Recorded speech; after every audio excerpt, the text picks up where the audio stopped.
the number one mistake when starting to manifest your specific person or anything in the case. I'm talking about specific person because people tend to think that their specific person has free will, well, although they don't. So this might be a little quite challenging for you guys. So whoever wants to manifest money or anything else, just replace specific person. Now, the number one mistake in manifesting a specific person is putting yourself from the scenario of in the energy that it's my energy against their energy. So it's me against them. It's my assumptions, it's my beliefs against their will, against their desires. So you're trying to manifest your specific person from the viewpoint of I'm here trying to change my specific person, and they are out there separate and independent from me, saying that they don't want to be with me, them choosing that they don't want to be with me. So this creates a battle within yourself, where you either believe it's you versus them, or you either believe it's you versus your thoughts on your assumptions, or it's you versus the 3D. Basically, the energy of you being against something or something being against you. Now, when you start manifesting your specific person and you feel quite defeated and you feel drawn by the 3D, you feel beaten up by the 3D, by the circumstances that surround you, take a step back and understand that, hey, my specific person doesn't have any free will. My specific person doesn't have any desire to not be with me. If anything in the 3D got reflected, it was maybe because my insecurities were there in place and I feared that I would lose them, or maybe it was just a case of the creation is already finished. So I intermingle with circumstances knowing that there are probably two scenarios. So either I thought it consciously, I feared it consciously, or either I just step in a pod and it's just a creation is already finished scenario. So what you need to do is you need to stand to be still, and you need to know that, hey, I'm the only one in charge. So it's not actually me versus them, because they by default cannot hold any opinion whatsoever, because they don't have the freedom of intention, the freedom of desire. Now let's just say, for example, your specific person expressed to you the desire of them to break up with you.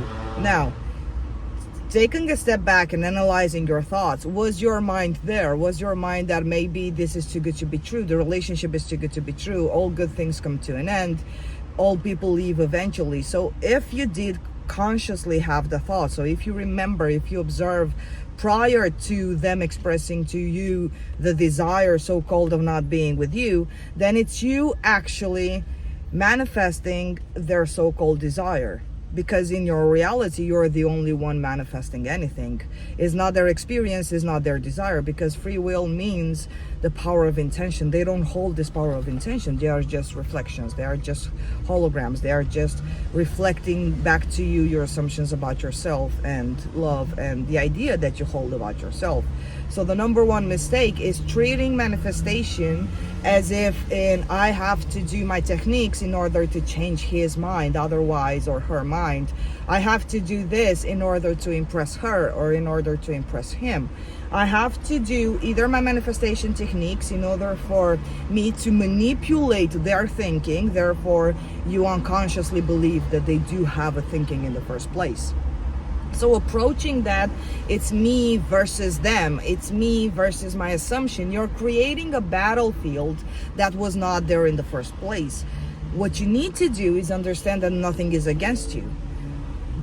You don't need their permission. You don't need them to give their permission in the 3D or in your mentally, in your inner world, in order for you to have your desire. And what I'm talking about, their permission, you don't need it reflected in the 3D, because you know you're the one deciding it.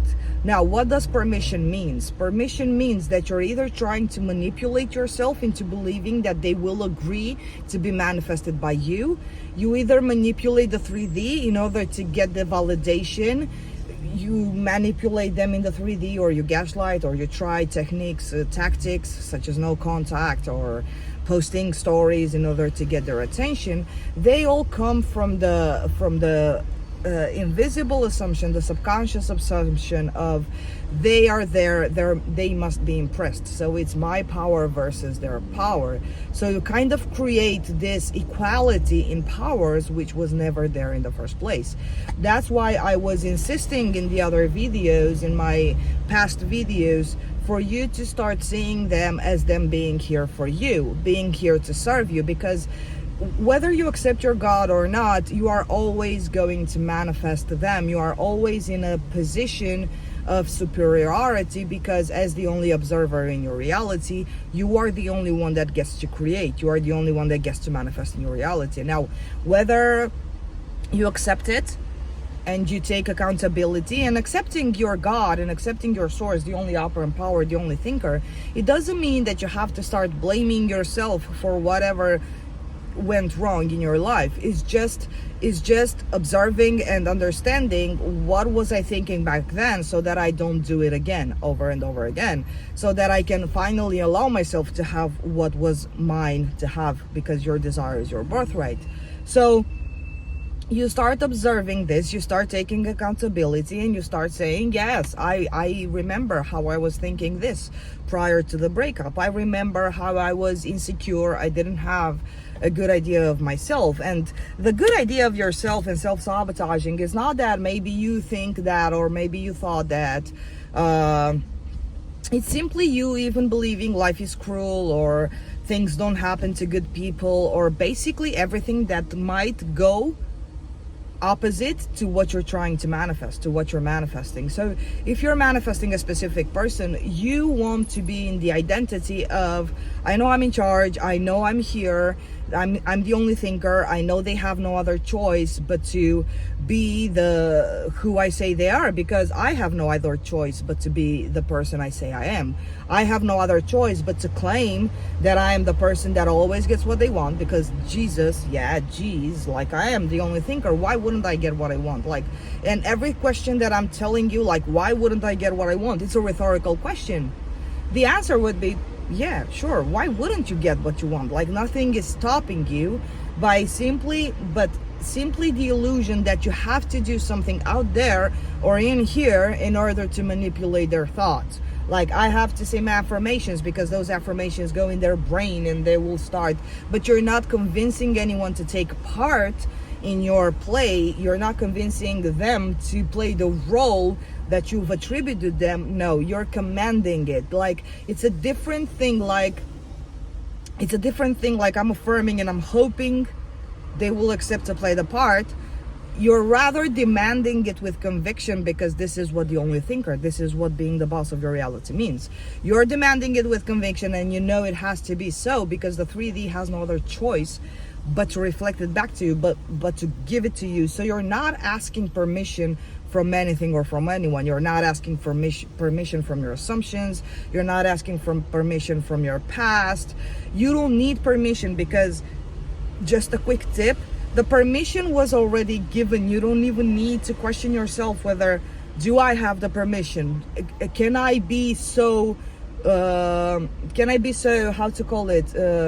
Can I dare to assume that this is what I'm gonna get? But there is no one else. There is no one against you. You're not against anything. You're simply selecting the reality you want. You're simply selecting, who do I want to be? I want to be the person that gets everything, because this assumption, although general, it covers all the little details. It covers money, SP, everything.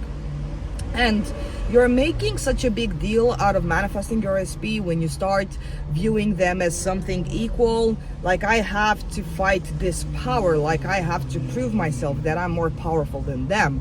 That I have to, like, should I, it's like a battlefield, you understand? You assume unconsciously that your SP has any power to give its vote, but they don't get a vote. They never got a vote. So whether you accept it or not, they still don't get a vote. Now, I know that for many of you, you might think that this is a morality thing, but the only thing you would do, you would go against yourself. So from the moment you have your desire, and you, let's just say, for example, you desire a married person, and then your morality, but it's not actually morality, it's victim mindset covered in the excuse that it's not moral to take someone else from their wife or from their family. But when you understand that, hey, I'm the only thinker here, like I'm the only one selecting realities, am I unconsciously being a victim when I think I am good-hearted, but it's actually an excuse for me to continue being a victim because I cannot dare to give myself the permission to have this reality. So I'm inventing all kind of excuses that it's morally incorrect, it's not right, like they are happy, why would I ruin their happiness?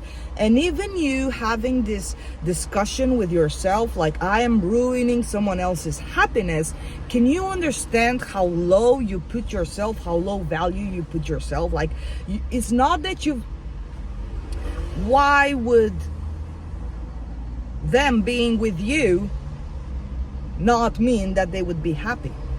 You're assuming unconsciously yet that you're the worst thing possible that can happen to this person. They're all happy with their wives or with their husbands, and it's like you're taking away their happiness and you're placing yourself in their arms. Like, can you observe when I tell it to you? Can you observe how low and inferior you have put yourself in front of this idea that why would they choose me? Like they are unhappy with me. So in order to break the cycle, you do reverse engineering. You understand they were never the thinker. You were the only thinker, because every mental conversation happens first within you, and then you see it in the 3D. What you see in the 3D, you've talked it to yourself over and over and over again. You had mental conversations with yourself, and you had mental conversations with them in your head long before the circumstance appeared. So this is going to be the next video. So second mistake would be, what are you mentally talking to yourself? Okay, but first, the first mistake is seeing them against you, or you versus them energy, which was never the case. They were yours even before you even desired them. So no one is going against your desire. If anything, everyone is playing their part because it is their job to play their part. Otherwise, they wouldn't be here aiding you. They wouldn't exist in your reality if they weren't here to serve you. Now look around you. You don't have to trust me, you don't have to believe me, but look around you and you will see that 99% of your creation, 99% of your reality is aiding you. Like the trees are aiding you to have oxygen, or they're aiding you for your experience of having, I don't know, for seeing green. The cars aid you to get to your work aids you to get money aids you. So if you look around you and you observe that 99% of your reality is, and 99% of the concepts that is in your reality, they have their purpose in aiding you, why would the 1%, which is people, be any different? They are not the exception to the rule. Don't be fooled, and I'm going to tell you again, just because you made them to your likeness, like in the Bible said, let's make human, God said, let's make human to be like us. Just because they do have the form that you have, but just because they are labeled as human beings, it doesn't mean that they are gods. It doesn't mean that they can manifest in your reality. Nevertheless, it doesn't mean that they can go against you. And to be honest, you're God, whether you want it or not. So who the fuck could go against the word of God? It's God's will, so the desire is there because it's God's will. So stop manifesting, stop trying to manifest your specific person from the scenario. They said this, they said that. It doesn't really actually matter. The past is dead. So don't grasp your manifestation process from what they said, because it's just a reflection. It doesn't matter. You treating past circumstances as if they matter and they are a big deal, it's you placing yourself against it. And it's you not understanding that nothing is against you. Okay, guys? Okay, guys, I love you. I'll see you in the second video with second mistake you do about manifesting your specific person. Bye bye.